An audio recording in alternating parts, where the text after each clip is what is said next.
السلام علیکم ورحمۃ اللہ وبرکاتہ۔ امید کرتی ہوں کہ آپ سب خیر و عافیت کے ساتھ ہوں گے اور ایمان کی بہترین حالت میں ہوں گے۔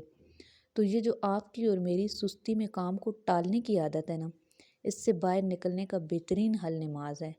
اس لیے کہ نماز ہمیں زبردستی اٹھاتی ہے اور پھر اذان سنتے ہی ہم جو بھی کر رہے ہوتے ہیں اسے چھوڑ کر ہمیں اللہ کی خاطر اٹھنا پڑتا ہے۔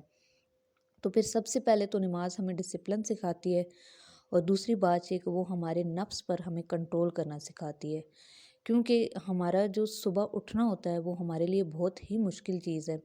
اور اس کے حوالے سے سورہ المزمل میں آتا ہے کہ رات میں اٹھنا یعنی فجر سے پہلے اندھیرے کے وقت اٹھنا شدید نفس پر بھاری ہے، اور پھر یہ بہترین وقت ہے قرآن پڑھنے کے لیے۔ تو آپ دنیا میں کامیاب ترین انسانوں کو دیکھیں گے، چاہے وہ مسلمان ہوں یا پھر کسی اور مذہب کے پیروکار ہوں، وہ اپنی اپنی فیلڈ میں جب ترقی کے جھنڈے گاڑ رہے ہوتے ہیں تو وہ سب کو یہی بتا رہے ہوتے ہیں کہ وہ صبح 4 بجے اٹھے اور پھر انہوں نے اپنا کام شروع کیا۔ آپ بڑے بڑے رائٹرز کو سنیں گے کہ وہ یہی کہتے ہیں کہ ہم 4 بجے جو ہے وہ اٹھتے ہیں اور کافی کا مگ لے کر جو ہے اس کے بعد سوچنا شروع کرتے ہیں اور پھر لکھتے ہیں۔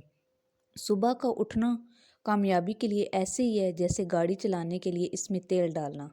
پانی سے گاڑی نہیں چل سکتی، دیر سے اٹھنے والا کبھی کامیاب نہیں ہو سکتا۔ تو اللہ تعالیٰ آپ کو اور مجھے 5 وقت کی نماز پڑھنے کی توفیق عطا فرمائے اور ہمیں اپنا قرب نصیب فرمائے، آمین یا رب العالمین۔